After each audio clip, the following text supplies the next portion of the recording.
which is crazy sauce, craziness. New York, thanks to New York in the house. That's right, man. Big Anthony Baker up in the house in Times Square right behind us. How you feeling, sir? I'm feeling outstanding, as a matter of fact. Feeling strong, powerful. Strong, yeah. Powerful, I don't know. Strong, yes. Powerful is a weird one. Powerful is a weird one. I don't know if I had enough ginger this morning. I'm on a very strict ginger regimen. So is ginger the thing? Is that so ginger equals power? Yeah, just stick a handful of it right up my ass. No. So it's like adding 10 more stickers to the back of the car, or like an extra patch to the gi. Yeah, that's extra horsepower, extra Jiu-Jitsu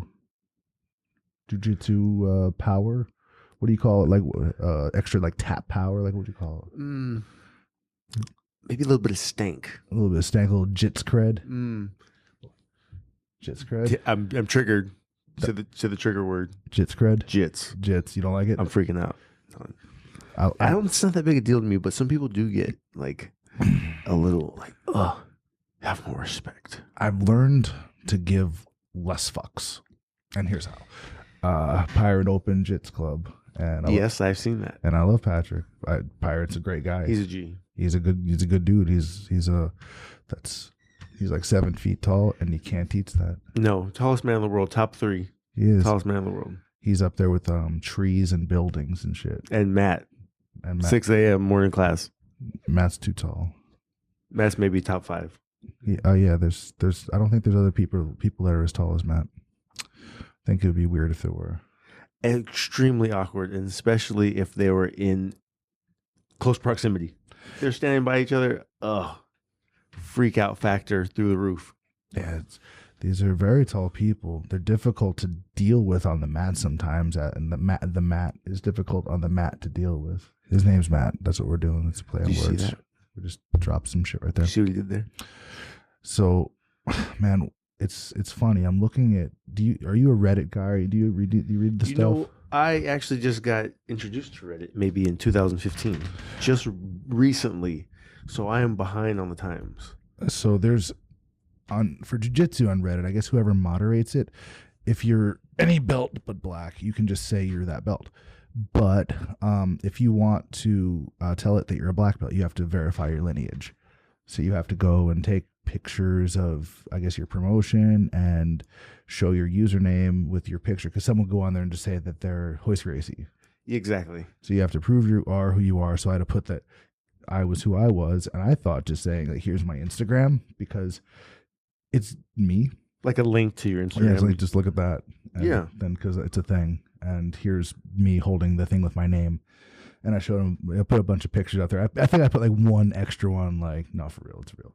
And then they put this thing on here, so you can't really see where we are right now. I think you might be able to. Here, what we'll do is I think I'm going to take a screenshot of this right here. And this is something I can do now, apparently. I'm a caveman. Look, what you're doing right now is blowing my mind. So I think what I can do is actually go take a blank shot right here. It's like the work of aliens here. So I'm learning things right now. Watch this. Screenshot. And then I can go click. And then I can cut to that, I think. Yeah, right there. This technology's freaking me out, man. So that's that right there on the video. Yeah. On the left, that's blocking you right now. Sorry about that, sir. That is actually... how you verify it. So this tag right here where it says Clint Cronin, One World Jiu-Jitsu, ClintCronin.com. So having the little gimmick right there with the black with the red stripe, you have to actually go and verify your belt in order for that to happen. That's pretty cool, though, that they do that, so they don't have a bunch of jokers on there saying they're something they're not. Like somebody that would promote themselves from purple to brown belt, maybe? Yeah, just skip a few, jump there. That reminds me of when someone would have a fake ID and they would get it to say they're 25 instead of 21 or 22 instead of 21, for example. You're reaching, don't reach so far. But at the same time, doesn't it seem less? So if you were to go from, say, blue belt or purple belt to black belt, for example, and you would train with him, you'd think, well, he's a little bit older, but maybe he just doesn't train that much anymore, but he's not a black belt. Versus if he's purple to brown, he could have just stopped for a while. You know what I mean? Yes, absolutely. Versus it's less obvious if you're, saying you're 21 years old, but you're really 17. maybe by putting 22, it's less obvious. You know, if you go right, everybody goes right for 21. But so by throwing in that other number, Yeah, I guess. But someone, if you are 17 and you put on 23 or 22, how you're saying, you might just be like, just a little bit extra. Like, are you sure? yeah. So it's the reverse of what you know what I mean? Like it's the devil's advocate of what I just brought up, right? It's the other side of the coin. But you could probably get away with it because that's the thing that you do, right? You flash a fake ID, no matter what the age is. It's like, I'm supposed to be here. Here it is. But here take it, dude. Can you believe blah blah blah? Just carry on your conversation like it's all good, like play it as casual, but not overly casual. But then, what was the one? Nick Papagiorgio, right? National Lampoon's Vacation. You know the reference? You catch the reference? Love that movie. So they used to call me that back in the day because or my brothers called me the Risk back in the day because they're way older than me. So we would try to go out and they drag me along with them. And, you know, obviously I wasn't quite the age you're supposed to be. Bringing the odds down. And they'd call me the Risk. Like, you didn't know if I was going to get the 86 or not. Most times I did. Like a cool story. I want to hear it. All right, man. So check this out. I was at a Rush concert, and it's not really my music. I'm not really a Rush fan. I love Rush. If you're a Rush fan, damn it, best thing ever. That Rush. It's cool. There's pyro on stage. But anyway, I'm going to preface this story with at the time I wore boxers, and my middle brother, he's older, he's probably 12 years older than me. Not a mistake. It's a surprise. He wears briefs. So I wear boxers and he wears briefs. And this is where this is important for the story. I need you to understand that. Suspend disbelief that this is an important thing. I wore boxers and he wore briefs. We had regular clothes over it, mind you, but this is an important detail. At the liquor store beforehand, my brothers bought, I think, a pint of Jack Daniels. The bottles, they're just, yay big, right? Yay big, right? Not the large ones, something that you could probably sneak in a pocket, like a large pocket or a fanny pack, which is awesome. We didn't have our gimmick bags, we didn't have fanny packs. What we had was our pants, right? Yes. So, not the square bottle, right? Like it was not the hotel size one, the next size up, right? I think that's the fifth. That's a big bottle. No, the fifth is this one. Yeah. It's the pint. It's like a flask size. I got you. Right? So I bring this thing, and my brother just goes, "No, stick them in your pants." And he goes, put his down. He's wearing his briefs or whatever, and goes right in, no problem. I'm wearing boxers. We're different. We're a generation apart. I'm the boxer generation. He was the brief generation, and this mattered because I had to hike my boxers all the way up, like almost like top of rib cage height, just to get them to stay. Create tension, right? I had to Jiu-Jitsu it a little bit. So we're walking through the MGM Grand Garden Arena at, the MGM Grand in Las Vegas. So I lived in Las Vegas at the time, and I was somewhere under 20. I was 19, I think, 19 or 20. And so I was almost there. And we are walking up past the ticket thing. They checked our tickets. We got right in. They weren't cheap. These stupid shows were expensive. Great shows. Love Rush fans. So as I'm walking through the line, I passed security, got through security. They're not checking where I've had the bottle, right? It was cool. And keep walking. All of a sudden you hear dink, dink, dink. And I just froze. So what do? You keep walking like nothing happened, right? Yeah. My brother, both brothers, and 3 or 4 of their friends are with us, right? And they start walking a little bit faster and separating themselves from me because you do, right? They're older. Smart. Yeah, they it was the move to do. It was the right move to do. So what happens is I just keep walking like it's natural. It's a big crowd. You never know, right? All of a sudden I hear, "Sir, sir." There's multiple sirs in here. Nope. I'm still walking. Who are you referring to? I'm still walking. This dude is still walking. And all of a sudden, I get the shoulder grab. Shoulder grab. Sir. And turns me around. Oh. Right? And this is it was an older security or some figure of authority in uniform. And he goes, "Sir, you can't have this in here. You got to put it in a cup. The glass is dangerous." And pours it into a plastic cup for me, hands it to me, and goes, "Have a great time, son." He'll pass me on the back and shakes my hand. Gentleman. Took a nice big swig of it in front. And at the whole time, my brother and his friends are turning around, like watching this from the shoulder. And all of a sudden, you see, Yeah, jelly. What the like? What are you just couldn't believe it, right? No, I'm getting drunk already. Right. So we're walking. I catch up with them. We get to our seats, right? Then we had 2 pints of Jack Daniels between basically 2 of us that were actually drinking the shit, and at this point we decide that we're gonna have a contest, like who could get to closest to the stage, like basically occupy better seats.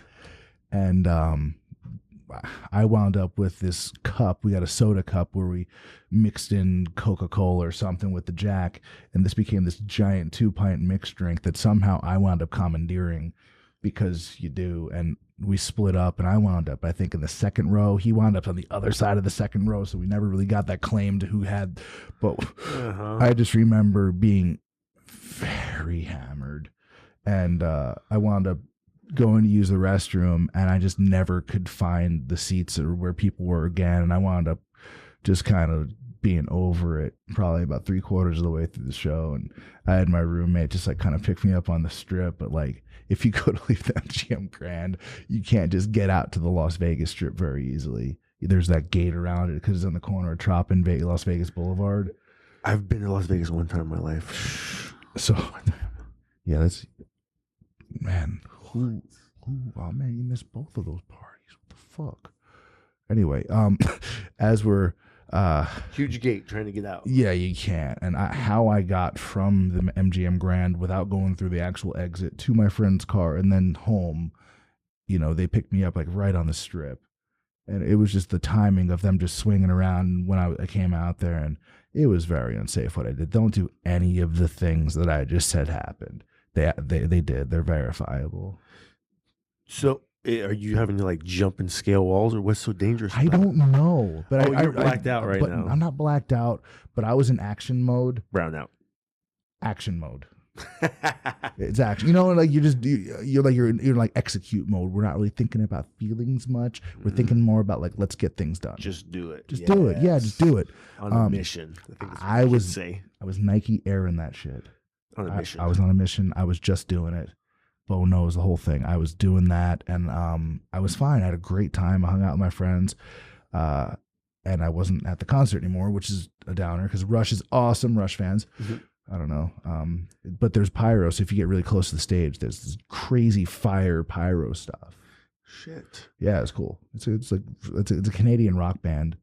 They're featured on that show, The Trailer Park Boys, which is the greatest show ever created. I've seen that show only once or twice. I've seen it on the menu. Oh, you got to watch all of them. There's 10 seasons, 3 movies, the other 3, the real one, and a Christmas, I think 1 or 2 Christmas specials, and they do live. So I've been to the live shows. Interesting. It's the most low budget shit ever. This is portrayed in Canada or Sunnyvale, Canada. Funny. It's a Sunnyvale Trailer Park. I got the jersey. It's the hash hockey jersey of Sunnyvale, and it has the name on the back.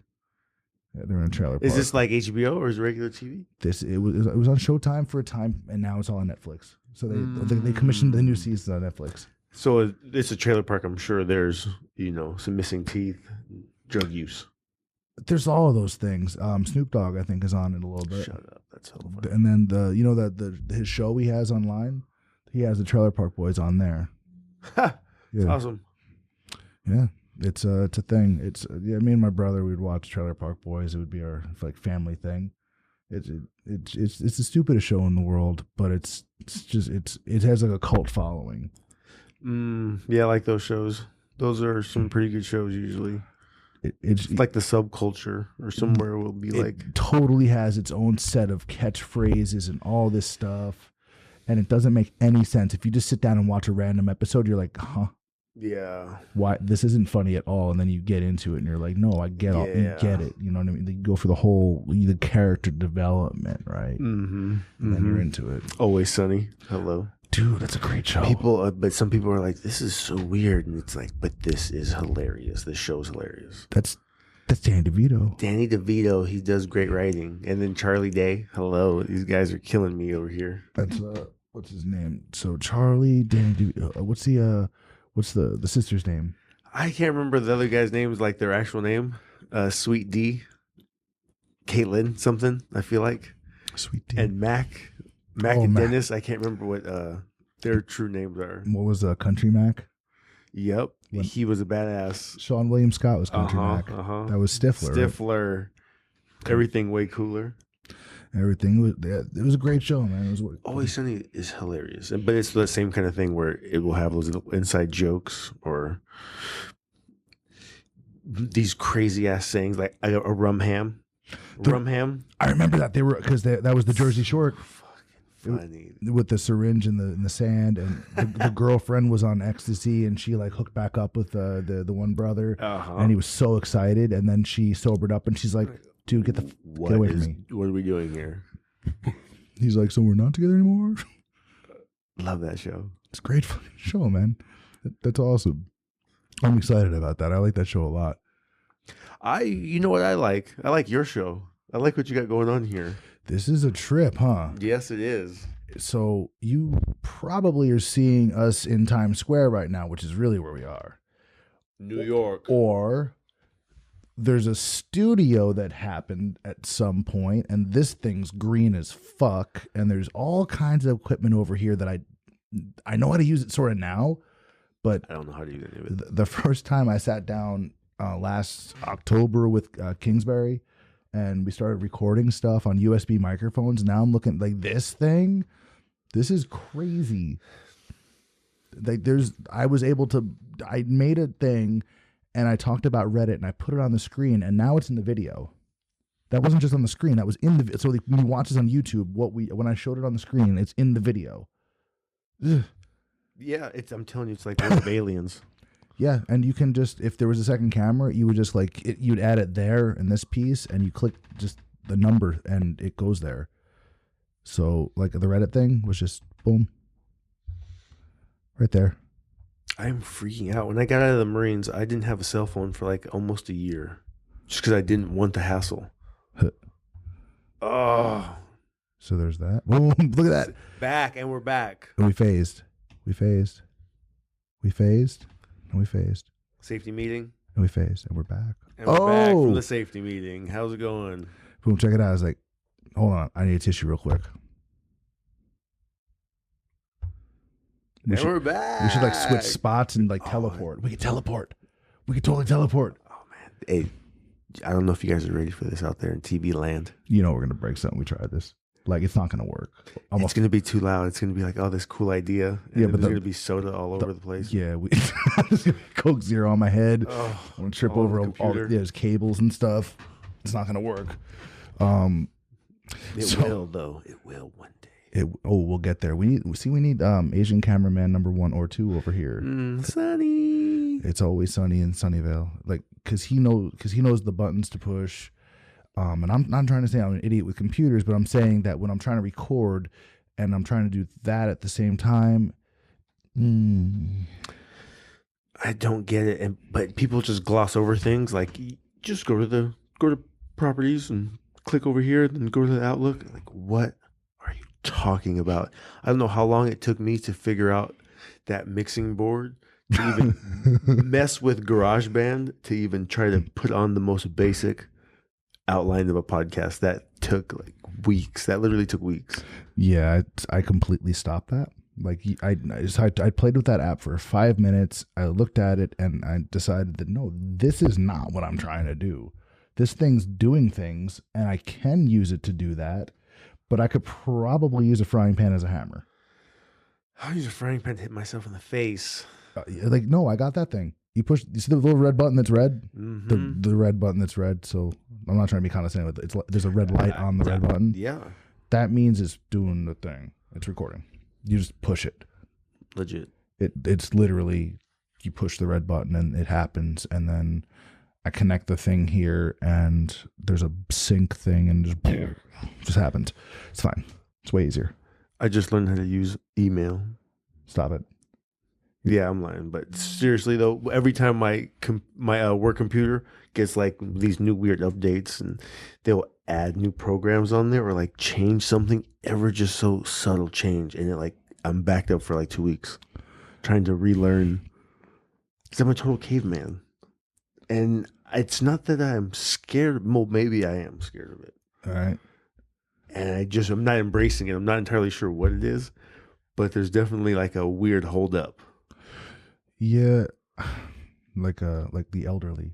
Exactly. I'm only 36, but I'm telling you, it's like, nah, like downloading apps. Like, how bad do I need that app? Or I'll have like an app for a week and then I'll uninstall it. My brother would get upset. He's in his 40s, right? Somewhere in there. And he'd get upset at GPSs. He thought it was a conspiracy to make him, just Because they're tracking him or what? Whatever. So he would keep printing out MapQuest directions. And it was until just very recently. And you can tell it's his phone. So if there's a pile of phones here, you'd know it was his because his is like completely shattered. Like more shattered than regular phones. Like, holding out. Oh, it still works. And like it's clearly cutting him. Like there's clearly like his hand like sparkles. Skin on the phone. Yeah, there's sparkly shit in his fingers from the. You got glass in your hand, man. Yeah, you could die maybe. I don't know. But yeah, he doesn't install apps, or I'll put one on there and I'll put he has the Roku thing for the TV. I put over there just to have Netflix on his TV, little box. And there's another app I was paying for that gives you basically cable, like all the channels. It's real. It's not like a scam thing. You pay for this thing. It's Sling, right? Sling. Yeah, I heard of that. And you get cable out of it, and you pay something per month. And I'm over there while I was in town visiting him and my mom.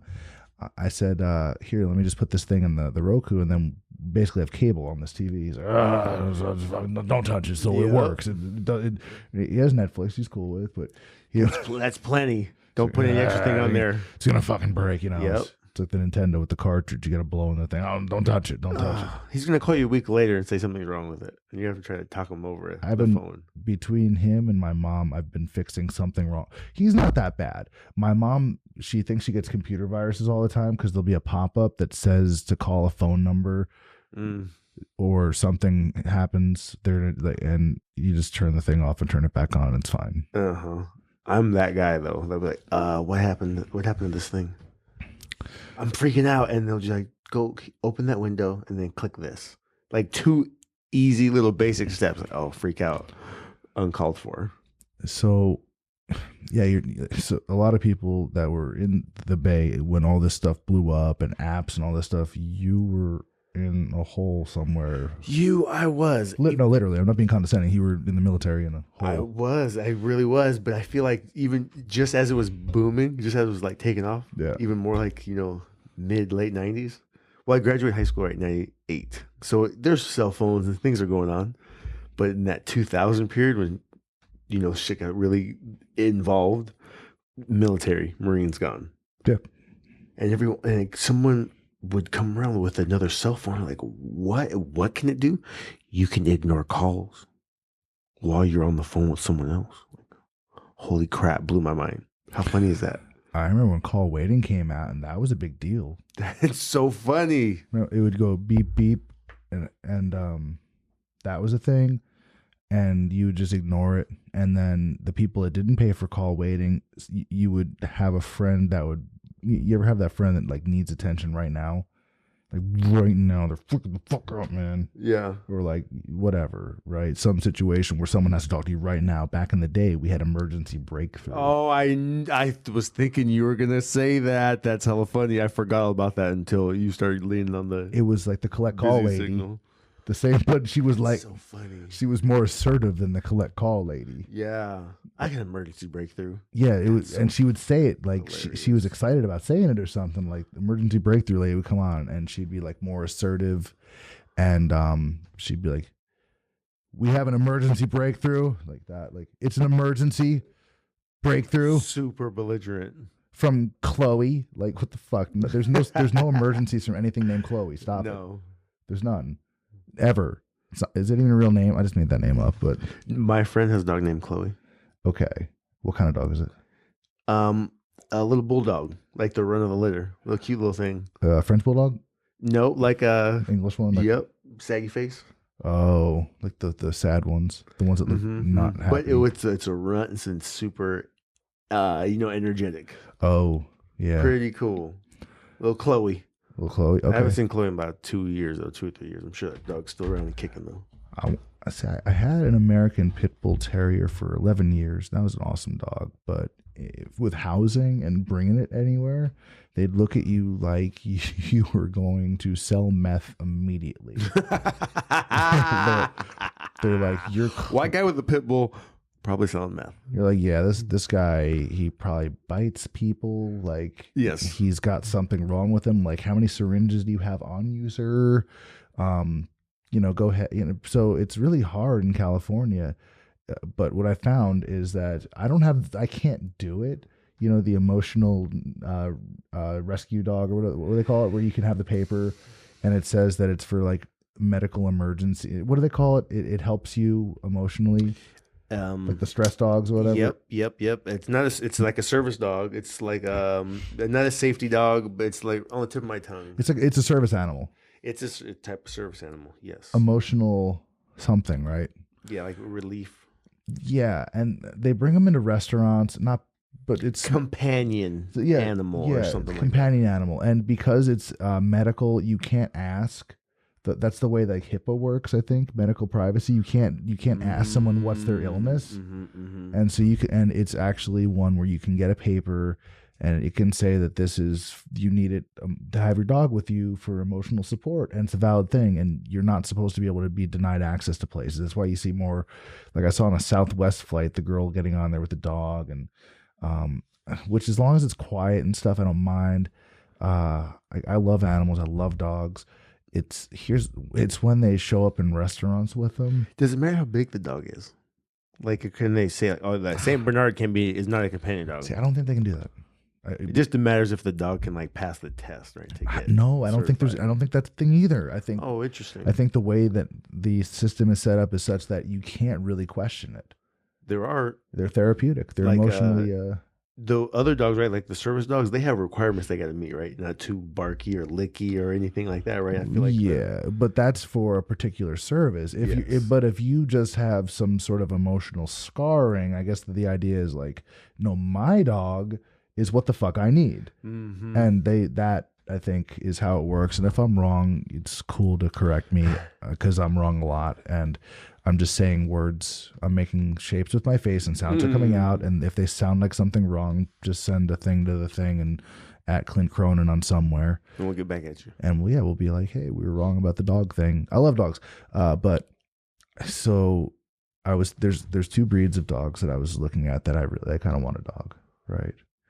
Because I'm getting to that age where I kind of want to be responsible for something, right? That age, I'm getting old. It's going to be a lot of fucking responsibility. You're going to have to either take it with you or have someone come over and feed it when you want to leave. So pick up a bunch of crap, like literally in the back. I don't want to discourage you. But I think about getting a dog too. And I'm like, I can't. What happens when I go snowboarding? Because I could probably bring it. But because my wife doesn't snowboard that much, but you're gonna have to be on it, man. It's crazy. Well, yeah. You get a little small French bulldog. That was one of it. That was one of the options. It was French bulldog or pocket bully. What does that look like? They're so dope. They're like little coffee tables. What? I don't think I've ever seen that. It's like okay, think of a small like bull terrier body or like a pit bull body, but like wide and short and small, like very wide but very short. Oh, but they don't. Yeah. It's like the English bulldog body, like a wide one with the head of chest is like barely off the ground. They're little skateboards, yes, but the head of an American pit. So it doesn't have they look like like the you know what I mean, like Petey. Yes, but stockier. They're low riders. What was the word you used? What'd you call it? They're referred to as pocket bullies. Pocket bully.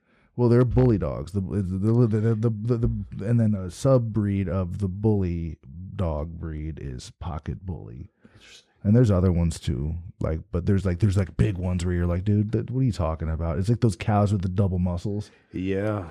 I'm not trying to steroids.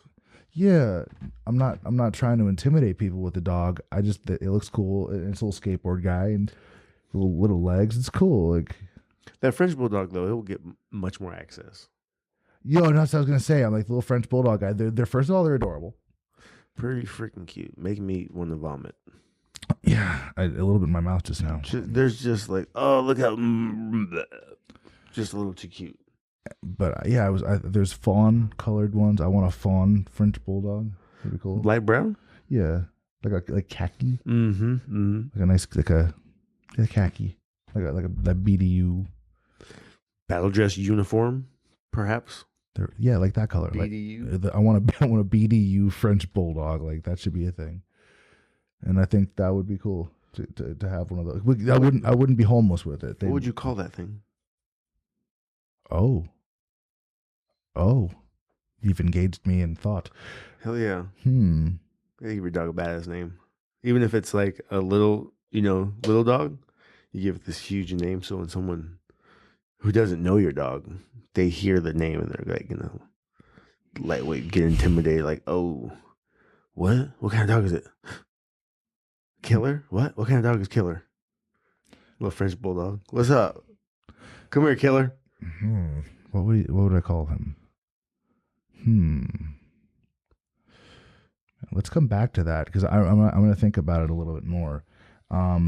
You've got a blog and a website launched now. I do. The Anthony Baker Show. That's right. And we got to get it up there. You got to start doing because you have Motivational Monday talks where you take basically your experience and you sort of spread the wealth a little bit and give people a little bit of motivation, especially in the winter months, right? Especially in the winter months because that's when discipline will slack. Man. It's too cold. So on Saturday, we had the One World thing, right? Yep. And discipline was slacking a little bit. Well, not necessarily slacking, but I think like priorities were getting weird. I had to go to Valley Fair Mall the morning before. I had to pick up something, and there was a time frame on it. It was Saturday morning. They had the Space Jam, the Jordans, and you have to. I recall. You have to win a raffle to get the thing, and on the way over there, and I just wanted to park, and my whole deal was I was going to park, go and get the things, and that's it. I get them every Christmas, like that. That's like the thing. Yeah, I like the 11s, and what I don't give a fuck. Where you picked them up inside Valley Fair? Yeah, but what store? Well, you had to if you went to any of the stores before to get them. You had to get a raffle ticket or an online raffle, and you had to win it to have the ability to buy them at retail. So you didn't win anything, but that's the high demand. So at Chic, the shoe store Chic, yeah, there was a huge line. There was a line of people that won them and a huge line of people that didn't, hoping there'd be extra pairs. Good luck. I think like a couple hundred people just at various shoe stores lined up. Damn it. And that's every mall across the country. I'm just getting anxious. I'm just freaking out already with all the people. So I went to Shoe Palace, and there was like 4 people in front of me in the line, so it was all right. But on the way to Shoe Palace, there was no parking, and this is the part where I started getting pretty anxious because it was Christmas shopping at the mall right by Santana Row. You got some drivers that are just some no driving motherfuckers. We have to come back to that too because there needs to be some type of update on the driving privilege, like a 6-month update or some. I know it's going to create all types of bureaucracy, but there's people that do not know how to fucking drive. I'm like, how long have you been driving? You don't know how to drive. Why would you merge like this? No. But that's a total tangent. No, it's a valid one. It's ridiculous because it was so bad in the Valley Fair parking lot.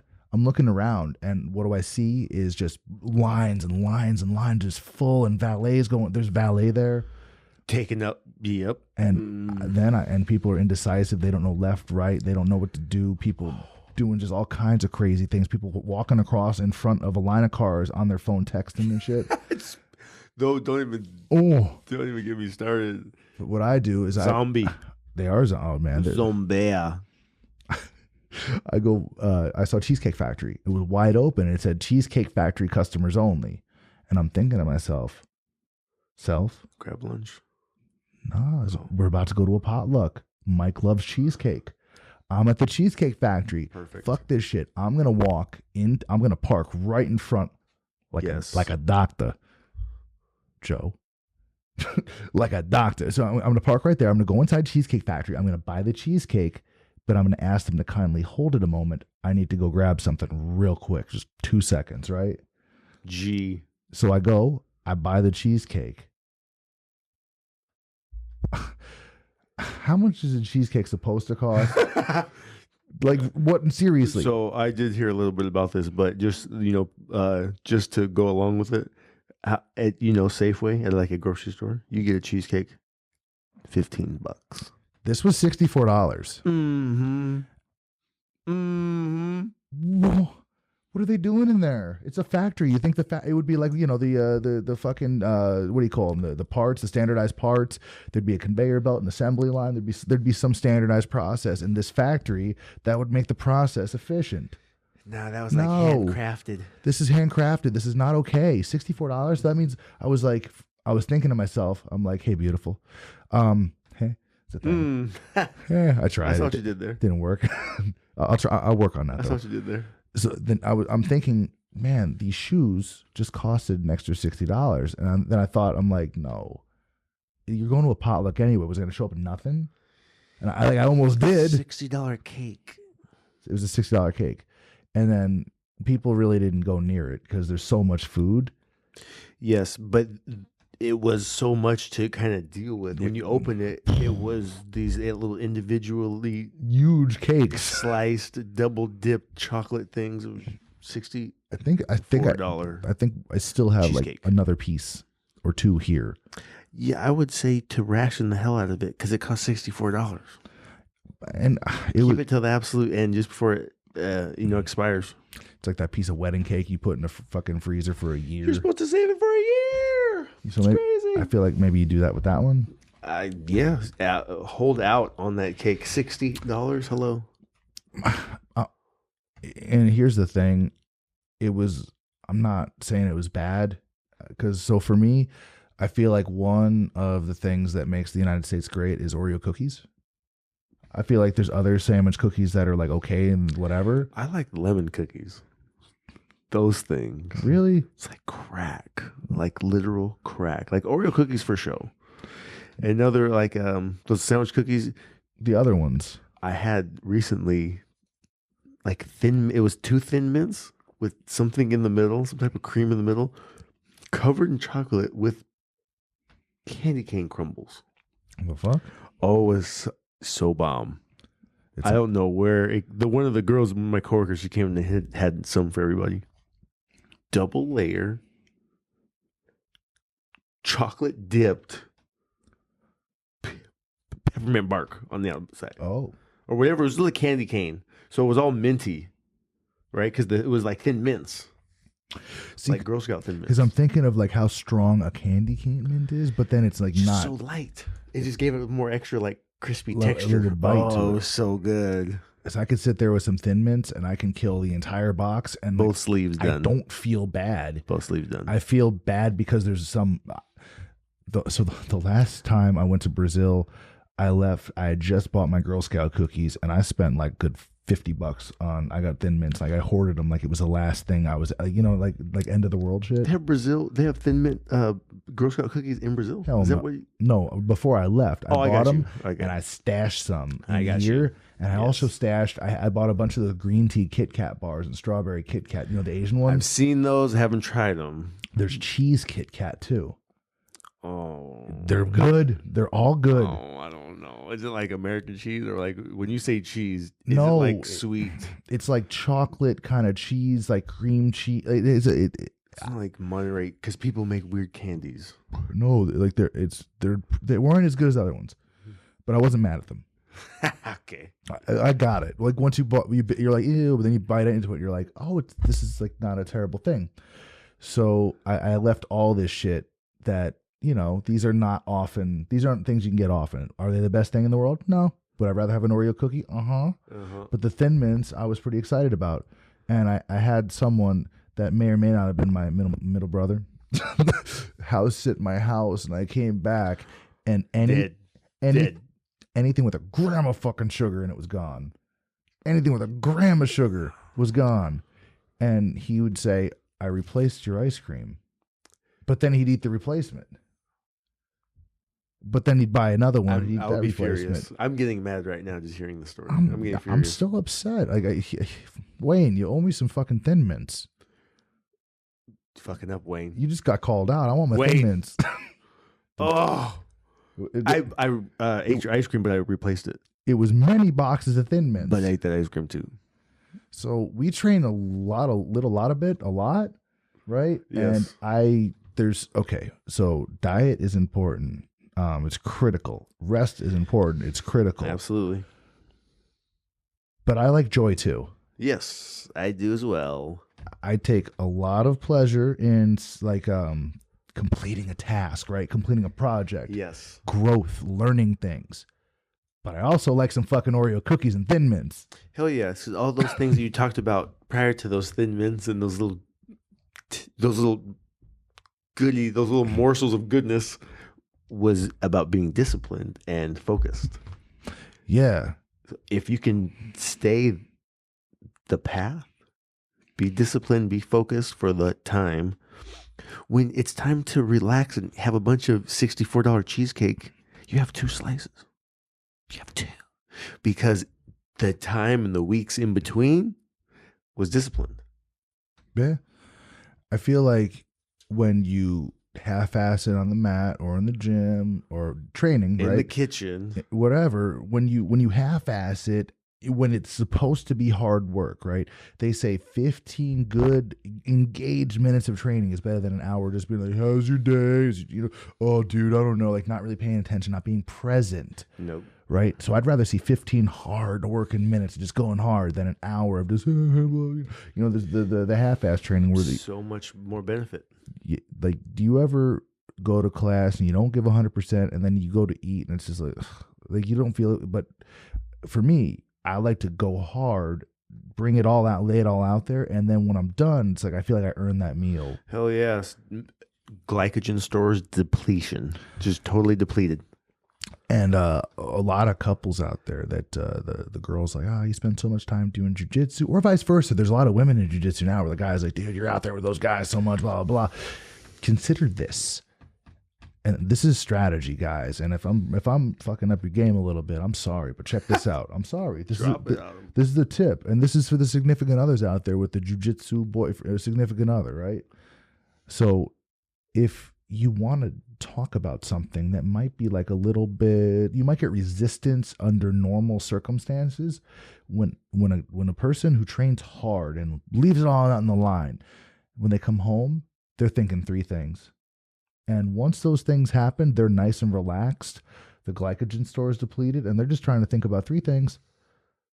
Number 1, a bottle of water, cold water. There is nothing better. I don't care I do not care what your favorite beverage is. I do not care. I'm interested. I appreciate it, but I do not care.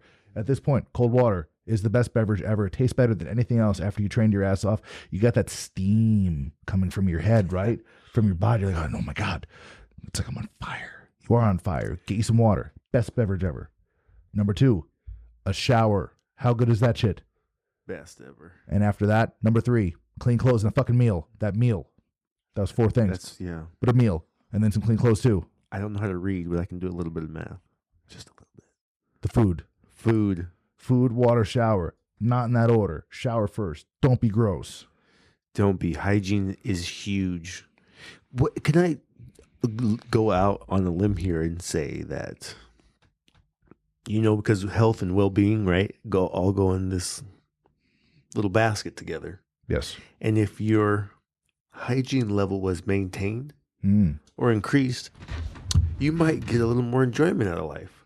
But it would sound just like the craziest thing. But can I tell you, one of my coworkers, she's going to school to be a dental hygienist, and she told me that it's more beneficial to floss at night versus in the morning.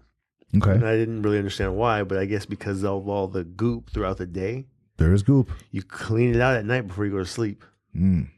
Brush your teeth, right? So when you wake up, all the sugar and germs didn't get to solidify and gather up while you slept. There's one really good reason why it's good to do it before bed, right? Because when you rest is when your body heals, right? Yes. Let's imagine, for instance, you ate kind of late before bed and you had some ribs, right? Because ribs, you can like get stuff in your teeth. You know, get stuck in your teeth or something. Uh-huh. Or like, I'm trying to think of a food that really gets kind of in there. You know what I'm saying? Meat, yeah, Just meats, meat, like yeah. a steak. But so all of it. So at night, right? Lemon sandwich cookies. Ooh. You're getting that in your teeth. It's in your teeth.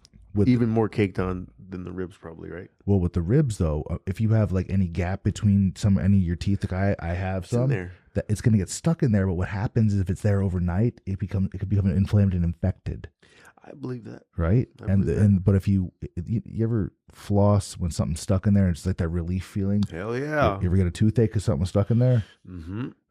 Because what'll happen is it'll settle, right? Let's go further down.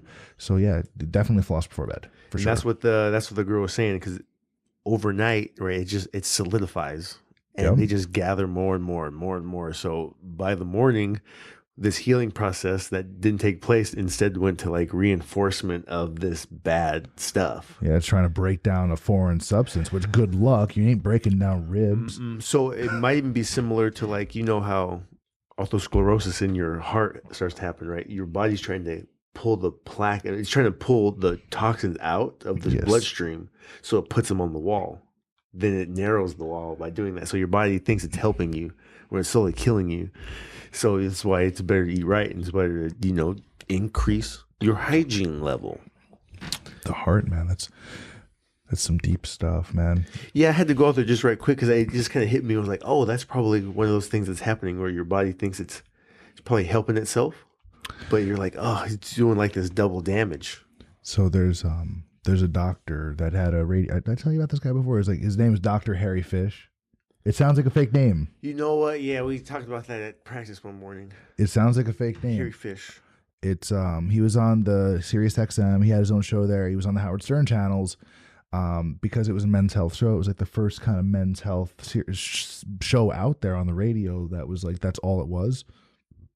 And he said, basically, a men's penis is it's like a barometer or a dipstick for your heart health. So people that have ED, erectile dysfunction, this could be indicative of some sort of heart problem because it has to do with circulation and blood flow, right? So if things ain't working down there, maybe check out your heart. Go see your doctor and have a talk, because it's easy to go ahead and medicate. And what can happen is these guys that they have some sort of problem with ED, and what do? They go for a medicine that raises blood pressure. But if blood pressure and heart health is to blame, you run an even higher risk, right? Yes. Of hurting yourself even further, of heart attack and some other things. So, it seemed like really good information. Not a doctor, but if this thing ain't working, check this thing for real and make sure you're good, because that sucks. Man problems. And I feel like some of that stuff the doctor is going to say to them would be something that a trainer like myself would say to them also, like exercise a little bit more and change your diet. And that doesn't mean, stop doing everything. That just means change what you're doing now. Just do something different. Behavior. Modify your behavior. So if you could look at, I'm not trying to say specific clients, but when, as you're training someone, and what are some things that you see that are just really easy fixes that you see a lot of people doing wrong? Like, what are some common behavioral traits that you can just see here? Just don't do this, do this. Don't do this and do this. Something very common. I would say, honestly, probably dodging the work. Okay. If you could just stay true to your goal, because every day people talk about things. I want to do this, start eating right, work out more, but things always get in the way. All right. Something always gets in the way. It will be the slightest tip will, push over the entire structure. It's like it's not always the straw that broke the camel's back, but it's like the excuse where it's like, oh, I can't work out today because I got to do this thing. It's like, but you probably knew that you had to do that. You probably knew that you had to do that already, Yep. but you used that as a last minute excuse to dodge the work. So one common thing that I do see is people trying to skip the struggle. And I would say to just not do that, because then even if you're not, lifting a bunch of heavy weight or running as fast as you can, you're giving more continuous effort. And that's I think, a really big thing. I feel like the thing DC, I don't know if it's his thing. I know he says it a lot, and I know he's well known for saying it. But that hashtag embrace the grind. That's it. I think it's a character building thing, right? Yep. And I don't know if people understand what that word means, or what the phrase, I guess, or the statement means when it builds your character. Because like when I used to do a bunch of stand up and like boxing and stuff, and then I even heard like Mike Tyson say this, right? If you cut corners in the ring, you're probably doing some of those same things in life. Yeah. Because the way that you're fighting in this ring is the way you're probably conducting your life outside of the ring also. Being lazy with your punches, going to practice half the time. It's one of those things, right? If you can put forth true effort, even if it's just for those 15 minutes, it's a lot more beneficial than, 75% effort for an hour. It's true. I remember teaching class one morning. It was like 6:30 a.m. or probably 6:45 by now, and I'm going through the warm up. And some days I have more grinding kind of warm ups. Like some days it's more like calisthenics and just people come in dragging ass, and someone starts talking about hard. I'm like, look, first thing, I know you're cold, I know you're tired, but you're here. So that's the last time we're going to talk about those things. We'll start running, right? Get Everybody's here. Yeah, we're here. Whatever. Let's do it. Like it's a team thing, even though it's an individual sport. When you're competing, it's a team. It's very much a team thing. And I would have somebody take water breaks all the time, or they'd want to do one less, or take bathroom breaks, or they'd want water between the thing, or they'd want to lay on the mat like extra at the end. I'm like, no, jog back. When you get to the end of the mat, jog back from the hip escapes. And I'm like, look, every time you take these breaks, every time you take water breaks in between rounds, every time you sit out rounds and other people aren't, this is what you're learning. This is fight school. So every time you take these breaks, every time you're saying, no, I can't, you're teaching yourself to quit. You're learning quitting. Yes. This is behavior. It's just behavioral therapy in the wrong direction, right? Yep. You're training yourself to give up when it gets hard. As soon as your threshold is pushed or challenged even a little bit, it's like, nope, I'm done. Yeah, I can't just give up that easily. I remember I was on a tangent, like telling us having like I kind of get kind of soapboxy sometimes with the guys there, because I see more in what they're capable of sometimes than they do. Yes, I know that they can do more, and sometimes it's just you have to get that idea in your head of just like, could I have done more? So I'm like, are you just gonna are you gonna get up and fight, or are you just gonna lay there and bleed? Like they're gonna lay there and bleed. Like, I tried. I'm bleeding. Remember, I don't know if you heard the Joe Rogan and John Jones podcast. Yes, but he was talking about it too, right? He saw like John Jones would like go out and party the week before, just in case he lost, he could fall back on the excuse. So it's like, it's crazy, right? Like with the conscious decision to give up, or so another thing, right? To what is something else common that I see through people and how could they better or whatever, it's like that commitment thing. They consciously make the decision, like, I'm going on vacation, I'm not going to work out. You're consciously making a decision to not work out at all. Okay, so do something. For example, when I'm out of town, I bring my gear. That's what I'm saying. I was in Vegas for like a while, right? I was visiting family. I'm not partying in Vegas. I'm in my 30s now. Like when I go to Vegas, it's for family, it's for business. You live there, it's different. Yeah, like when you live in Las Vegas and people want to go to the Strip, it's like first of all, when you live in Vegas, you have more friends than you ever knew you had that want to come visit and like crash at your house for free. Hello. It's like, hey, I haven't seen you since we weren't really friends, but it's cool. Oh, the spare room's over there. Don't steal nothing. But when I'm there and where I'm anywhere, man. I used to travel to London, Singapore, Brazil, Portugal, Mexico, Vegas, LA, all over the place. I'd bring my gi, I'd bring some gym shoes, I'd bring some sweats, a tank top, and a hoodie. Conscious decision. Like it's not that's not what I do when I don't enjoy that. I don't enjoy just like doing the partying and feel. So the last time we were on the bachelor party for for Jose in Vegas, everybody's like, oh, I'm so hungover. I already put in 3 miles on the treadmill and did deadlifts and lifted weights. Like I worked out every single day, because I don't. That's not enjoyable to me doing nothing. It's not. I can't park it. Like we have that. My TV is because the crew comes over to watch fights. I don't watch that thing. That gets turned on when y'all are here. Yeah. You've seen it in my TV probably about almost as much as I have. It's like it's not enjoyable to me. This is why I do jujitsu and I do this stuff not to like have a better body necessarily. It's because I like it. It's fun. I love what we do. Like it's fun. And the reason I'm like doing this is because it's benefited me so much, and my experiences in my life, I feel like if I share them, someone might get something good out of it. Yes. Like people think they're alone, so the more we talk about our successes and failures, they're going to start to see the parallels with their life. Yeah. Oh, for sure.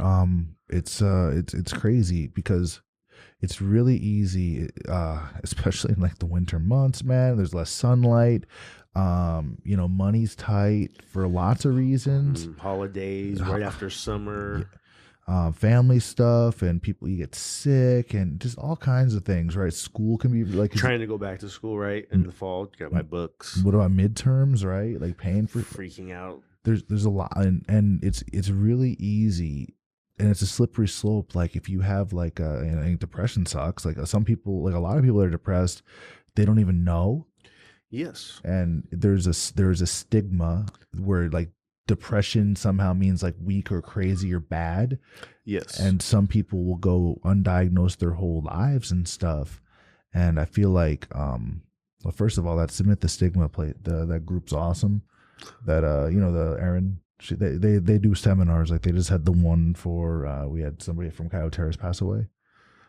Oh, right? Yes. And it's basically the stigma of mental illness and all this sort of thing. And it's basically to sort of raise awareness and like, humanize these topics and to make, bring light to a lot of them. And another one, Mission 22, right? Yep. More soldiers have committed suicide than have died in war. Is that how they say it? 22 a day, right? 22 a day. So that's why it's so crazy that so many people could give up their freedom so other people could have freedom, but still think that they're alone with all those other people that have done the same thing. And it's like, but talk to somebody. Talk to somebody. I've had many close people, loved ones that have suffered from depression, like severe anxiety, panic attacks, that sort of thing. And then once it's somebody close to you, it's like you realize that it's not just it's for attention or they're just crazy or something like that. No, like they're in pain. Something's wrong. The understanding of the human psyche, the human mind, like the brain. It isn't what we think it is. They don't know as much about the brain as we think. They're learning stuff all the time. And you're looking at, I'm not saying like psychedelics are the answer, but like even the MAPS Institute's learning things every day about how like microdosing is like helping a lot of the soldiers. I heard that too. Cannabis is helping a lot of this, with dealing with PTSD, dealing with a lot of this stuff. It's dealing with depression, dealing with anxiety. So, you were actually the first person I saw doing the push-up thing on Facebook. Really? Yeah, I never saw it before that. Right I have plenty of former military friends, but you're the first one I saw. I can't remember who got me going, but somebody definitely called me out and challenged me, so I started to bust them on out every day. But it's so crazy, isn't it? How it's caught on. I love that it's caught on. I love that the awareness has been increasing, but I don't love that it's still happening. But it's going to happen until we get some more work going. So here, like break this down for me a little bit. If someone sees has to discharge their weapon, and I say it the way I do because I'm used to talking to police people. I have a lot of friends like Eric, Acha, and then Dave. Like they're both PD. I spend a lot of time with these guys, talking to these guys or whatever. So I say, if you use your firearm, but I mean, military, it's like a little bit more active than that in many of the jobs, right? Many of the MOS, right?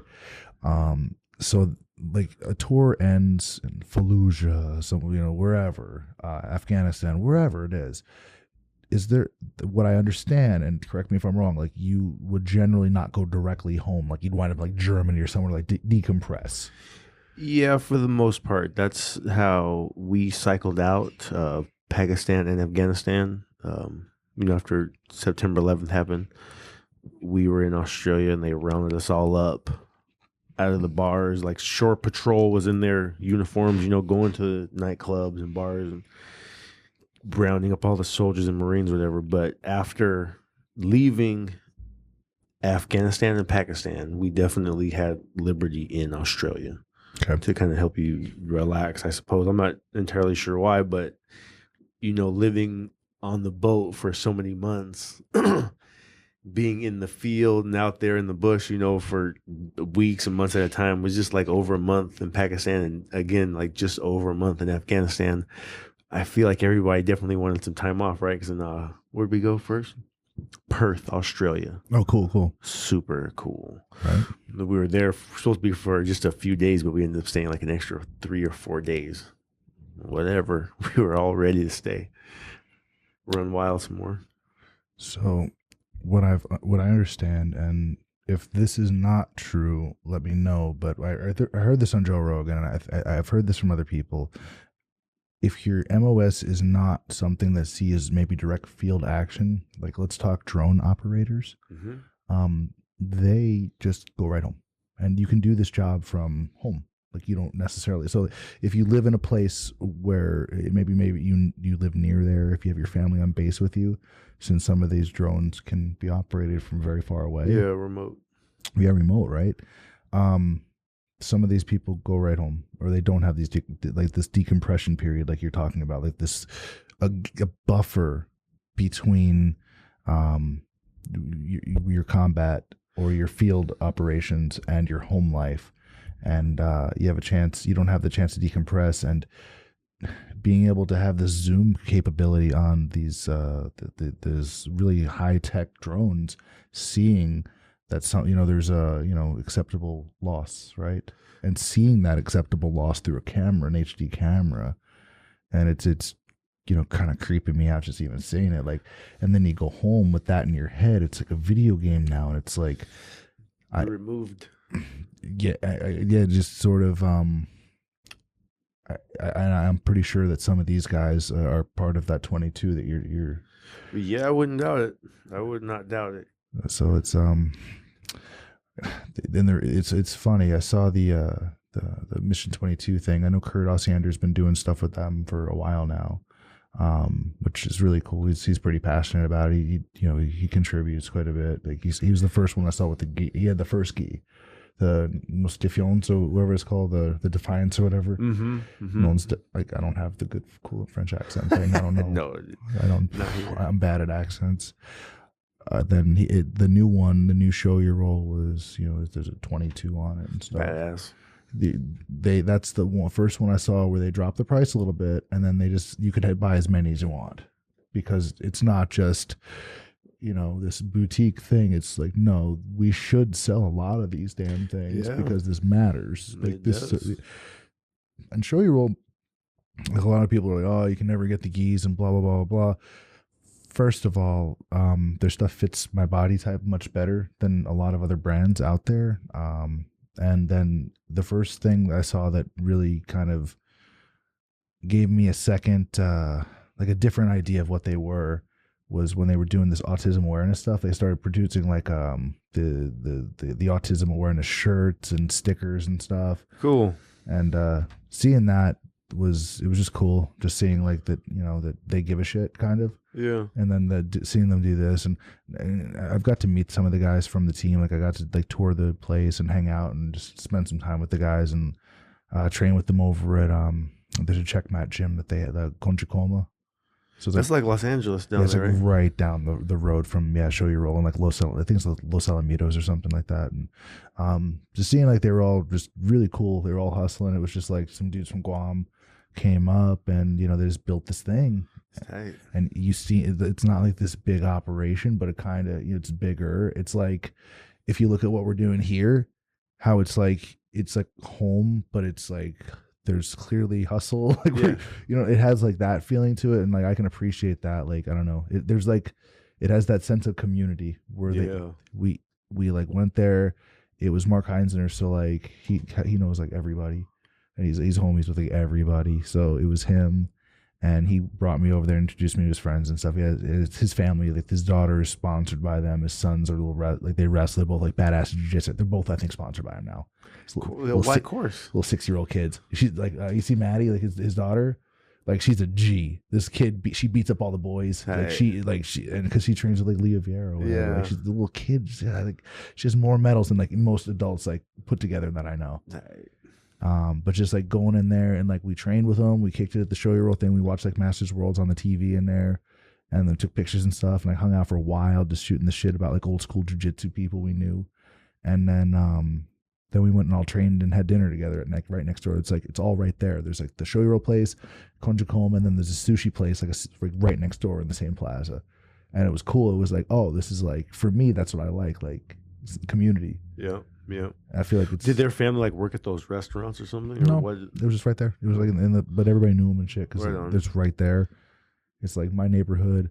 Got my comic book shop right there. I got my gym right next to AKA, which is right there. It's all walkable. I walk there all the time. Nice. I got the breakfast place down in the same plaza where I don't have to order my food. They know me. Cool. My neighbors, like we all know it. Like we've had how many people over here watching the fights before? Yeah, right. And the neighbor never complained one time. You know why she said? Because when we're here, she feels safe. Like, you know what I'm saying? Like she knows like no one's gonna let anything happen to them. Yeah, that's cool. So it's like I don't know. Feel good because it's community, man. It's like an old school thing, and I feel like people are so into the hustle and the bustle and the money and the being disconnected and being glued to your iPhone, and I'm guilty of it too. Zombea. I'm guilty, dude. Like I'm on the phone way too much, but for me, I'm not like, oh, my Angry Birds or whatever. Play your game. It's crazy when you gotta be business connected on your phone. You know what I mean? That's what it kind of. It's such a conflict for me, and I think to me, it's going to be like more like a thing of time management. Yep. Like going to sleep. I need an extra hour of sleep, but I need like 12 more hours every day. Yes. Who you're not the only one. How crazy is that we're all given 24 hours in the day, but some people just maximize the hell out of it. Like, how are you doing all those things in just 24 hours? How do you do it? It's like the behavior thing that we're always talking about is like 10 minutes on the phone doing this one thing, another 10 minutes if I got to be on the phone doing this other project. So 10 minutes here, 10 minutes, maybe 15 if it runs long on the other spot. After a while, it's been an hour. Hopefully you worked on 3 or 4 different things, you know? So the thing that I can tell you from experience now in terms of time management is like I have to be strict about when I sleep. I have to be strict about when I wake up, and I have to be strict about like taking action. Like when it's time to get up, I gotta go. That 6:30 class comes. That serves so much for me as a reminder and like almost like a character building type thing. Like no one wants to hear a grown ass man complain at all ever. No one wants to hear a grown ass man complain. It's like similar to hearing a baby cry. Very similar, like baby crying and grown man complaining. Your wife don't want to hear it. Your wife does not want to hear it. Worst sound. I'm not saying if you have something seriously wrong with you, don't fucking address it. But I'm saying, I don't want to do it. No, that's what I mean. I don't think. Whining. No. Grown man whining. Worst sound ever. I don't miss my class. Like there's times where I'm still working from the night before, and I go into that class, and other people might complain. I'm not going to be one of them. I can't, because that sets a precedent. That the job is literally to improve the day of the student, to make the value in them coming there is that they feel better. Yes. That they feel better. that you give knowledge, you give a training experience, and not giving negativity, not teaching that, it's like, oh, here's what you do. You get a group of people together and then you just give them shit, or you give them negativity. Mm-hmm. I don't do divisive stuff. I don't, what I'm saying? Like I feel, and I try not to do divisive topics on here. Like I try not to go into things that divide people, because there's enough of it. And it's easy. It's so lazy. It's so lazy. It's so flagrant and so lazy just to make a show that just gossips, or it says like negative stuff about somebody, just controversy just to create cash, right? It's lazy. And I feel like once you get one of these things and you cultivate some sort of audience, you grow your friends, or your number of friends out there, you grow your number of listeners, you got a responsibility with it. I think so. It's because there's going to be people that listen to it. You've got a wealth of experience in the military, right? You've competed in jiu-jitsu for years now, right? You're like an established purple belt. You won U.S. Open just now, right? That's right. Gold medal. Gold medal. So what was your division in medium heavies? 195. So you're heavy, or no? Medium heavy. Medium heavy. Medium heavyweight. 36 years old. So Master 2. Purple belt. Purple belt. That's real. Almost 40. Almost 40. 37 in March. I'll be 37. It's my birthday. Which March? What day? The 6th. I'm 17th. Right on. Okay. Right there. So that's real. Like when you list off these qualifications and you spend a little bit of time in front of these things, and you do your Motivational Mondays, you do your podcast, you do your blog, and people are looking at it and be like, man, that guy's just like me. Like he's been through the stuff I'm going through. I wonder what he thinks about this, right? I wonder what he thinks about this topic. And it's if we just go out there and we just say, F this person for blah blah blah, and you know what I'm saying? Like you do that, you're cancerous. You're teaching that, and you're probably like you're adding to the division. Yes. And there's already so much of it out there that. And everybody, they talk about the election. They talk about, to me, I mean, I'm not trying to marginalize that, because it's a very fucking important job, even if it's realistic or not. It's just another TV show to the people. And here's how I can tell you, it's just another TV show to most people. The previous generations, like our parents' generation, for example, when they would discuss politics, they would discuss policy. When you're talking about debating who should be president, you talk about this person's politics versus the other person's, right? The party A versus party B, red, blue, whatever, right? Now all they talk about is the muckraking. All they talk about is the political slander, the campaign defamation, the whatever. Yes. That's all they mention. They talk about racism, and they talk about an email scandal. They're not talking about which one's good for the economic development. They're not talking about working class. They're not even talking about social issues, because at least with the last election, they're talking about maybe the pro-life, pro-choice thing. They're talking, but now they're just talking about the stuff that the shit you throw at each other, and that's all they talk about. Yes. So to me, that says we have a less educated population, or in terms of our less in tune population, in terms of like the actual issues at hand, or maybe we just we're dumbing down these I feel like they dumb down the primaries, they dumb down the debates on purpose, where in a generation ago you wouldn't be able to interrupt the other person talking ever. Yeah, it's crazy. But, it's weird, right? It is very weird. It's very strange. And it's almost like they're cultivating this division thing just for ratings. Like they're making this more outrageous. Like it's almost like the Jerry Springer show. Yes, because that's what got more people to tune in, and because people weren't watching. But it's fucking lazy. It's lazy. It's absolutely totally inappropriate. And it's to the point now, the way the media portrayed and the way they allowed these, like I remember the one thing I did watch was like the Republican primary, where they're talking about the size of Donald Trump's hand, And yeah, that's crazy, right? so we're talking about the size of the guy's dick. Really? That's what you do? And I'm not. I feel I have varying sort of beliefs politically on both sides. There's things that fiscally and socially, like from both sides, and I just don't think that any one person is either a red thing or a blue thing. I think we have lots of ideas, and depending on the time of day, those ideas could be very, very different. Definitely. Like, how do you feel hungry versus you just you just ate? How do you feel stressed? How do you feel after you busted a nut?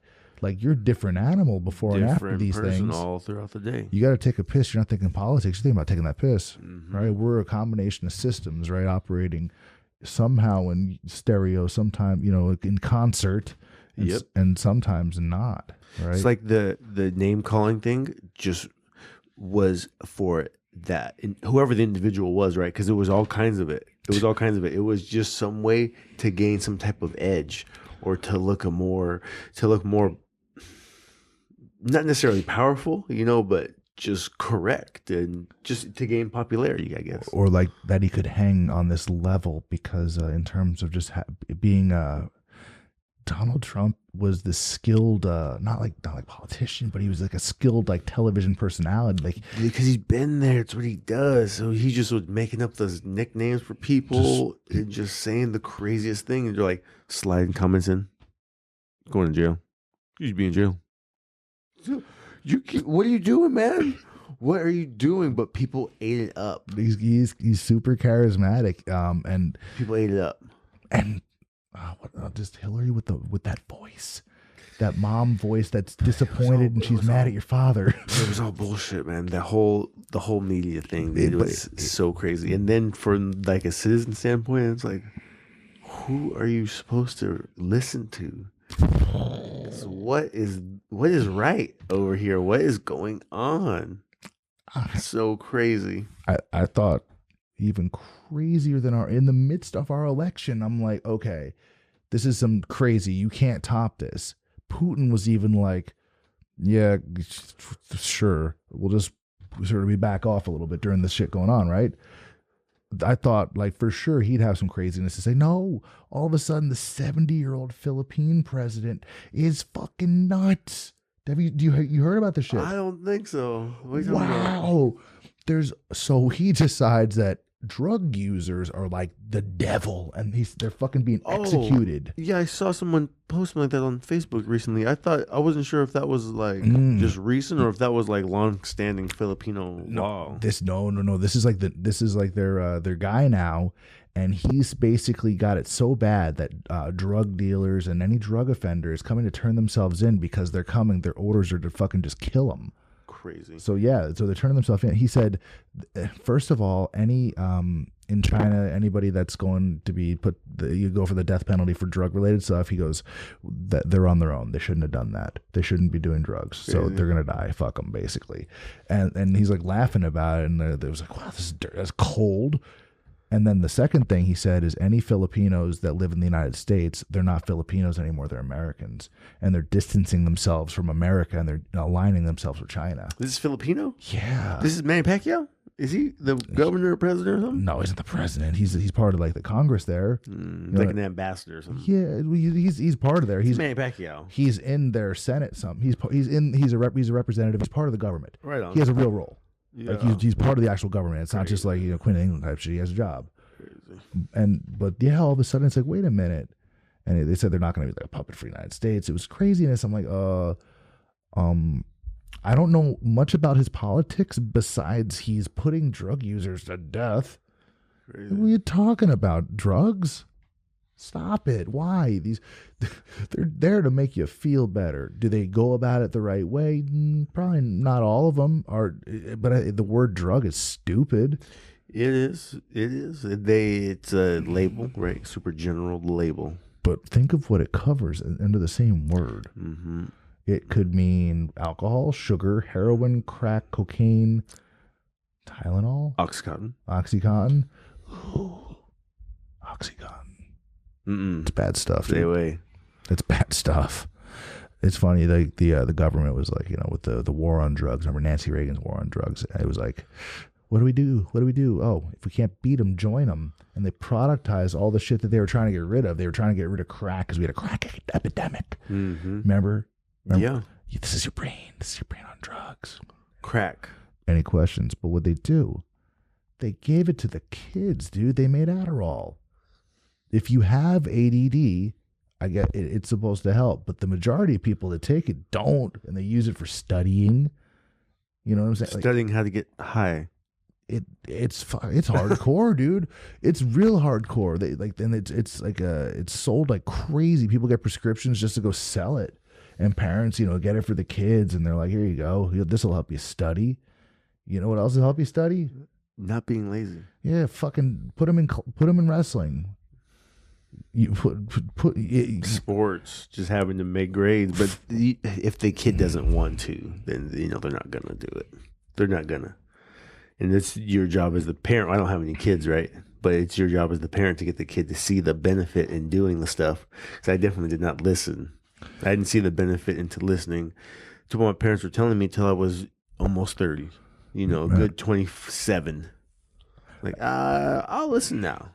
I feel like I'm not meant to be a parent in a democratic nation. Like, I'm not saying it like that. I'm saying it this way. Move to... No. Like when I grew up, it's like it was different. So right now, you just said like you can't make the kids do nothing. I'm like, I did not have that fucking luxury or idea when I was growing up. My parents made me do whatever the fuck they wanted me to, and I didn't get to ask. I didn't question it. I couldn't question it. I didn't have unique ideas. I wasn't creative. Not saying I wasn't creative, but they didn't give a fuck. They were my parents. Whatever was supposed to happen, happened. You know why? Because they're gonna fuck. You don't say shit. You got the belt? I got the wooden spoon. I got the belt. So they never had to because extension cord. That was like 6'6", and I had 2 older brothers, and my mom. If it made it all the way to my dad, he carried himself in such a way where he could just give you that look where you're like, "Fuck." Because once it went to him, it was just like, I don't recall him ever really. Like, he spanked me pretty good a couple times. I remember one time I acted a fool and I embarrassed him in front of at a party. Nice. In the backyard. You got an ass whooping. I almost got drowned, dude. And I love my dad. Like he passed away when I was 14, but he was like my hero. Like the way he carried himself, like the level of just respect he commanded just when he walked into a fucking room, like it was crazy. It's like he spoke and it was like, he was like 6'6", and like he was a G. He was like he was an attorney, but he was like everybody knew him, everybody loved him. Everybody respected him more than that. And it was like fear, respect kind of thing. I don't even know what it was crazy. But he would, he was just, he was very deliberate when he spoke. Mm-hmm. He knew everything. On Jeopardy, you couldn't be a Scrabble, Jeopardy, anything like that. You weren't winning. For sure. He knew fucking everything. And he was in Korean War vet. He was in Air Force. Ooh. So like he lived in Libya and lots of places. He had experience, like, and he grew up during the Depression. I think he was born in 1939 or something. Did you say he was a pilot? He's too tall. He was like, I think he was like engineering or whatever, but he flew with them. But I don't think he was a pilot. Was like a jumper, maybe? So, yeah, I don't know. I'll have to look at what. Paratrooper. Yeah, he was like 6'6". I don't fucking know what you can do in the Air Force at 6'6". But I knew he was overseas. Like he wasn't stationed here. That's cool. He's in like Libya and whatever. But yeah, he was born in 39. She's older. Anyway, I was in the backyard. We had like the above ground pool in Jersey in the suburbs. It was summertime and like this party thing. My dad's like, all right, time to get out. And I was like, you can't make me get out. I'm in the middle of the pool. What are you going to do? He was in a suit. He always had a suit. And I'm like, you're coming to get me? You're coming to get me? Full suit.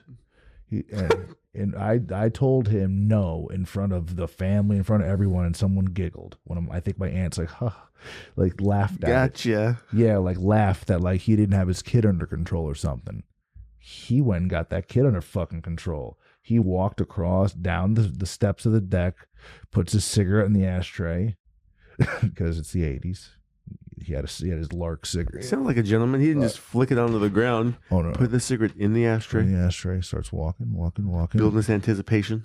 Oh, he had like not a swagger, but he had like He had kind of just like a walk. Like he kind of walked and it was like, oh, shit. He's calculating every step. He's figuring out just how to make this as painful as possible. And he didn't say it twice. He did not tell me to get out of the pool twice. He said, okay. Takes slow, walks, takes a step over, another step over into the pool, fully fucking clothed. This is serious now. In his suit. That's awesome. Grabs me by the fucking head and just holds me under the water to the point where I'm like crying and it picks me up out of the water enough to get like half her breath, and I'm like screaming and crying, and he's like, you're not gonna get out, and just holds me under again. And my dad's name is Clint too. Like, get him, stop it. And he's laughing his ass off at this point. He's not gonna get out, and I'm crying my eyes out. God, I was fucking freaking out. Oh, crazy freaking out. He has a giant hand on the back of my fucking neck. I ain't going nowhere. And that concluded me disobeying my father. Ever again. Never needed a belt. He tried to drown me. He didn't try. Nope. If he wanted to fucking drown me, he was done. Yeah. I was being drowned. But no, I was like, that was it. That was the precedent that was set.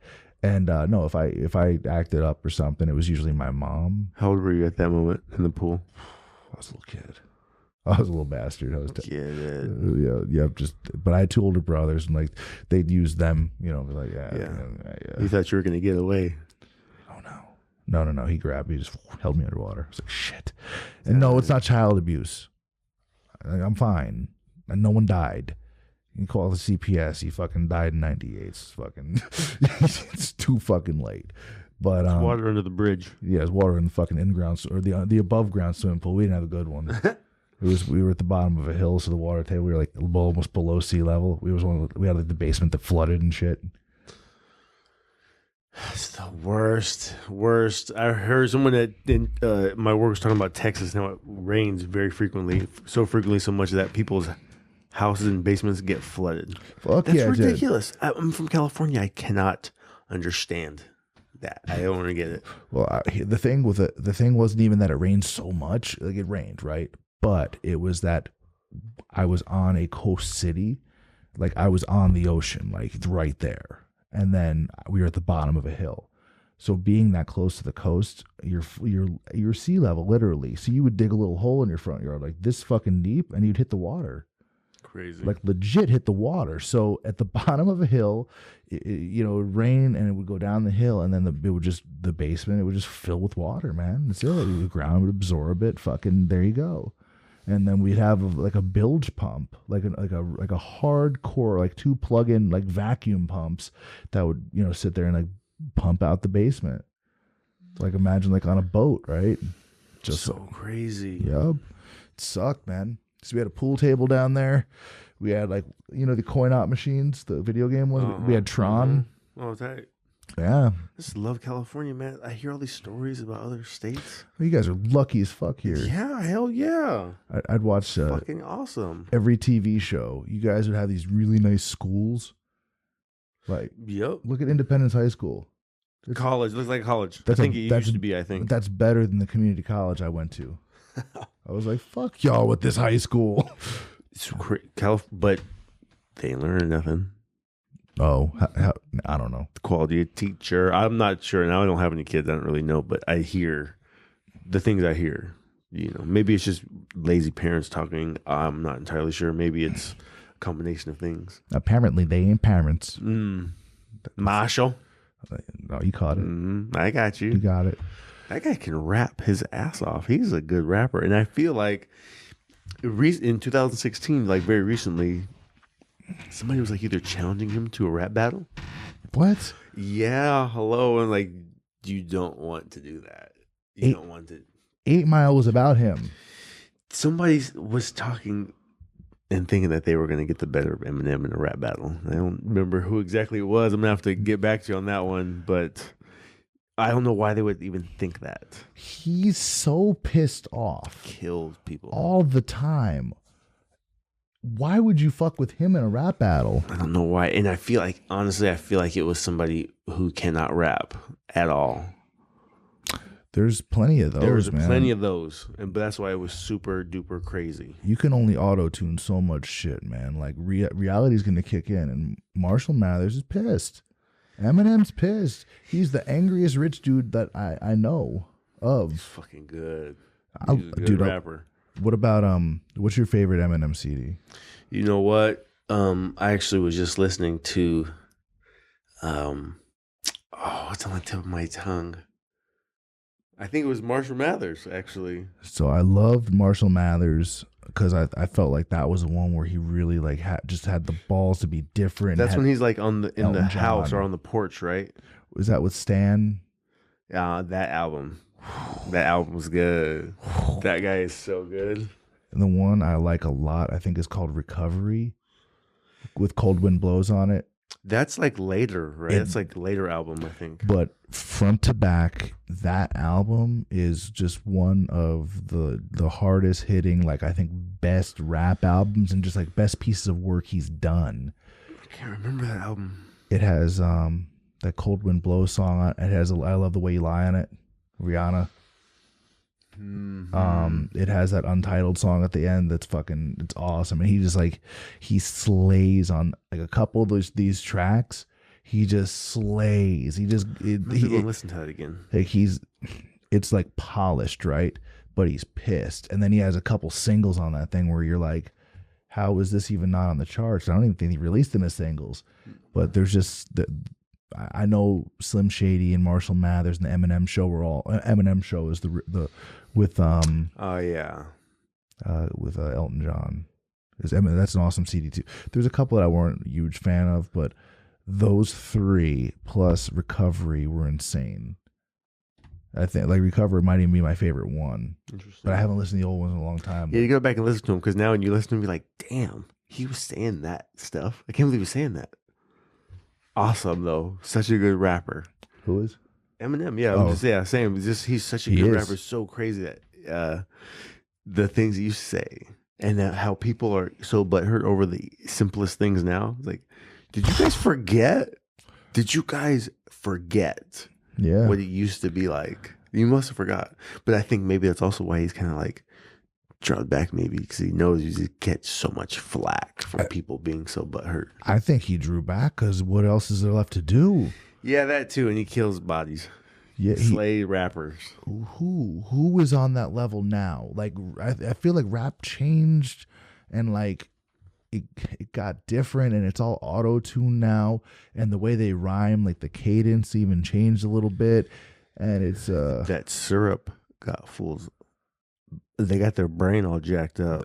Where the fuck do you even get that? It's prescription medication, just as we were talking earlier. That's what killed Pimp C. Like his nervous system basically shut down. Just got too slow, like so slow. In fact, it would like not circulate blood or let him breathe. Who was the guy? Who was fucking? There was like if you had a song, there was a version of it where it was like slow. Screwed. The DJ screwed version of it. That shit. Remember that? Hot. Yep. I love that. I feel like that was like the screw, sipping on some scissor. Yep. It was so dope. Man, I think I saw that, and I saw remember Lil Troy? I do remember Lil Troy. Wanna be a baller. That song got so played out up here. Why do they keep playing it at our gym? I don't know. Whose playlist is that? That song surprisingly has so much bass. Like if you got into a car with some bass, and like it has some pretty good bass, but like the lyrics and this over that song has been shot caller, like it's so 20-inch blades, so played out. Like the summer before I went to boot camp. So I was in West Texas at the time when that came out, and I was into the import car scene, and someone got us tickets to the Tejano Supercar Jam because there's like a little import section over to the side, but it was like mostly all low riders. Like I was like the only one that looked like me out of everybody, and we're going there, and we pull up, and everybody's bumping that song, and then all of a sudden, like, roll down the window, we're like, oh shit, I forgot, and Lil Troy was there. Really? Yes. Crazy. And that was like one of the headliners. It was like Lil Troy doing the "Wanna Be a Baller" song, and of course, and like Casey and JoJo, they were there. Yeah. It's just all kinds of stuff like that. Keeping it wet. Yep. Yep. Man. Those guys were G's back in the day. I remember those. I saw Twist is still around. Damn. So we used to always like try to think like no one had technology to fucking measure it. We were dorks. Like we were trying to figure out like who was faster, like Mystical or Twista. Twista. Like Twista, yeah, Twista was. Like Mystical was more like Southern though. He was. Yeah. Man. All right, let's see. I think next time I want to answer some questions off of Reddit user, listener, people. And, That'd be legit. And be like, just like collect some like some white belt questions and be like, what are some things people can do? Have you heard of Quora? Quora? Quora. Yes, it's a good one. That's a good one. I answer questions on there sometimes. Do you? Yeah. I contribute on Reddit now into the BJJ like a little bit. Like I answer sort of, it's my first time training, and you know, I was worried about having an erection during training, and I'm like, no, don't have an erection. Don't do that. Not during training. No. They won't ask you back again. Yeah, they don't want you. You're not supposed to have an erection during training. That wasn't actually a thing that they asked. Okay, good. I keep at the end of podcasts like mentioning erections during training. And I don't know. Some people are freaks. I think I'm just tired, and it's like that's the cue where I'm like ready to go to bed. No, yeah, I think you're about right. It's time management. We talk about it. I got to do a little bit. I got to do some writing, and then I'm gonna pass out. That sounds good, man. I appreciate you letting me come out. I appreciate you, brother. We gotta get these people in the know. We'll start sharing these motivational Mondays on the Facebook. That's right. So if you don't know, now you know. Motivational Mondays, Anthony Baker on Facebook. Look for me. AnthonyBakerShow.com. That's right. And then Instagram, AJB1371. It's my MOS. So I was a combat engineer in the Marines. Yut.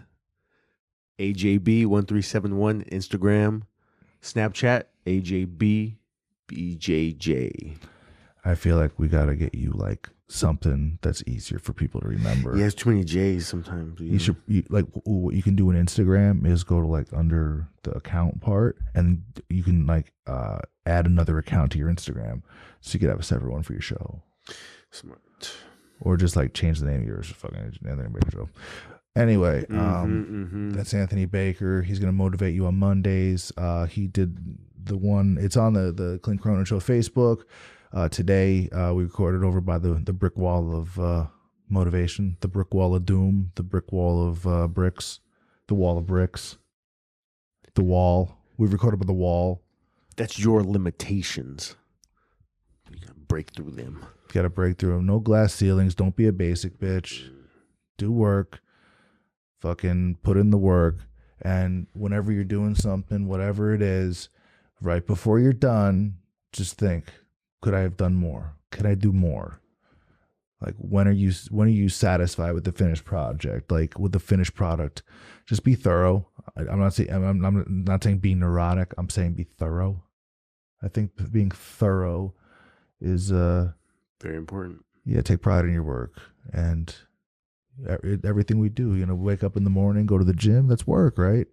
So anyway, we'll be at where are you going to be this week? 6:30 a.m. aka Sunnyvale.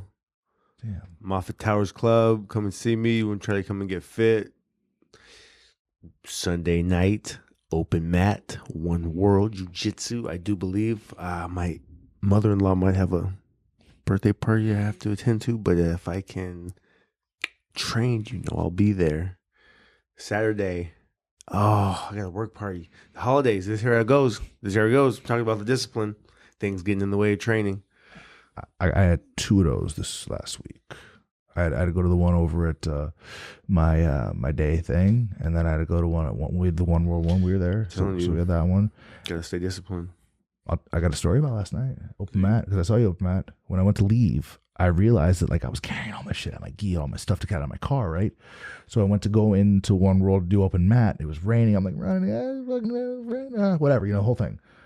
What did I forget to do? So Newark, it's an industrial area. It's dark, right? It's East Bay. I forgot to close my car door.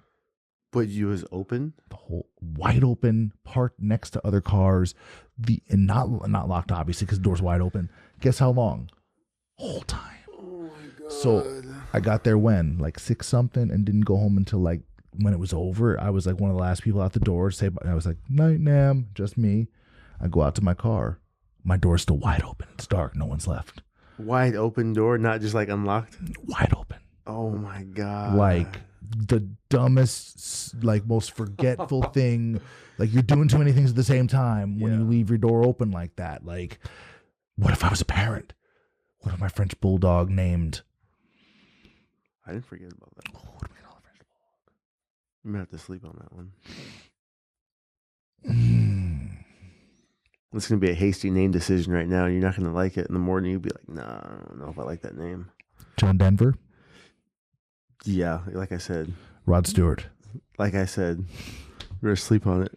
Rod Stewart's not a good dog name. I don't know if you gotta give him like 2 first names. You call him George Michael or something. Do you know what I'm saying? Ooh. George Michael.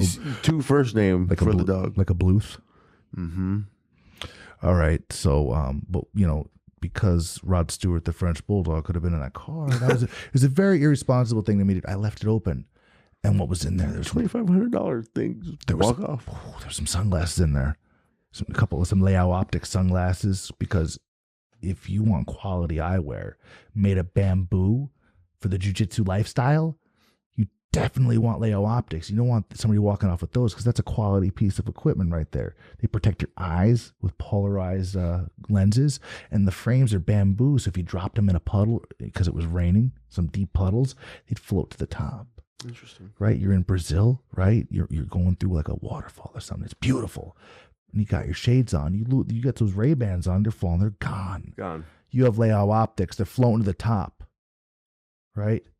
Like the 2 mice in that movie. Remember Christopher Walken? What do you say?